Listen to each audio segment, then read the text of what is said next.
Salam müəllimlər, axşamınız xeyir olsun. Mən bu gün MİQ və sertifikasiya bağça imtahanına hazırlaşan müəllimlər üçün mövzu 8, yəni inkişaf və təlim strategiyalarının mahiyyəti və inkişaf etdirici təlim mühitinin təşkili mövzularından danışacağam. Mövzularımız çox maraqlıdır və yadda qalandır. Belə ki, strategiya əvvəlcədən müəyyən edilmiş nəticəyə və nəticələrə çatmaq üçün hazırlanan məqsədlər zənciri, subyektin məqsədinə çatması üçün düşünülmüş planlı fəaliyyət modelidir. Strategiya minimal əmək, vaxt və resurs sərf etməklə optimal nəticəyə necə çatmağın yollarını göstərir. Burada açar söz əmək, vaxt və resursdur. Yəni, uşaq düzgün strategiya seçərək daha uğurlu nəticələr əldə edə bilir. Təbii ki, bu istiqamətdə də böyüklərin dəstəyi əvəzsizdir. Daha sonra gəlirik məktəbə qədər təhsil proqramında strategiyanı əhatə edən məsələlər. Hansı məsələlər strategiyaya daxildir?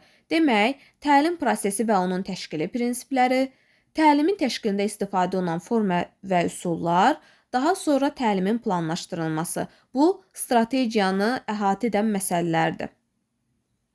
Daha sonra gəlirik ikinci mövzumuza, inkişaf etdirici təlim mühitinin təşkili. Bu mövzu çox maraqlı mövzudur, yadda qalan mövzudur.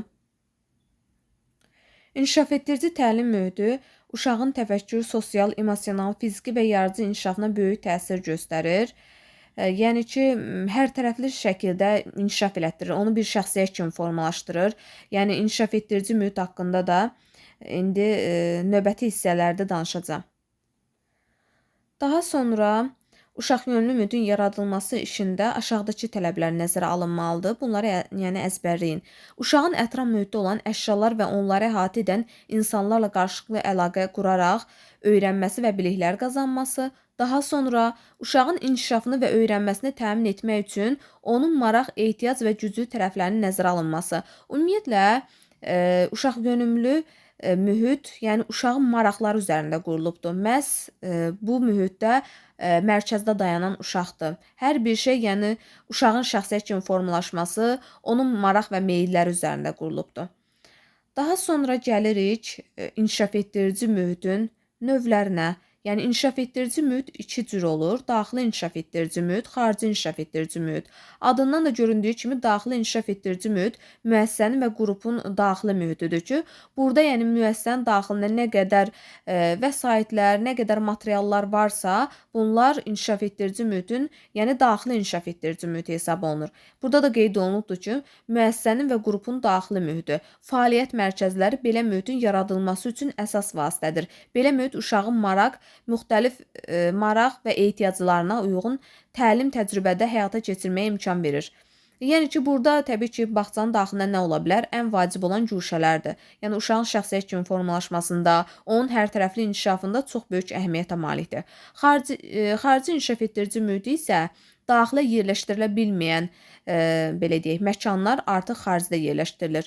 Demək, uşaq bağçasının həyatyanı sahəsi, müəssisənin həyatyanı sahəsi daxili məkanda mümkün olmayan imkanları təmin edir. Məsələn, müəssisənin həyətində olan hər bir şey xarici inkişaf etdirici mühitə aiddir. Məsələn, burada qeyd olunubdur, ağaclar, bitkilər, yeməli meyvə və tərəvəzlər, qum, daş, gil, su, bunlar hamısı yəni xarici mühitdə yerləşdirilir. Təbii ki, indi bizim bağçalarda qum, belə deyək də, güşəsi belə deyək, daxildə yerləşdirilir müəyyən qablarda. Amma əslində yəni bağçanın xaricində yerləşdirilə bilər. Daha uyğunu odur yəni. Daha sonra eyni ilə də su, məsələn, güşəsi, qum, su bir gedir.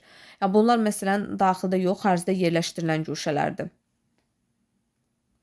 Təbii ki, yəni istər daxili olsun, istərsə də xarici inkişaf etdirici mühit olsun, uşağın şəxsiyyət kimi formalaşmasında, sosial mühitdə özünə yer tapmasında böyük əhəmiyyətə malikdir.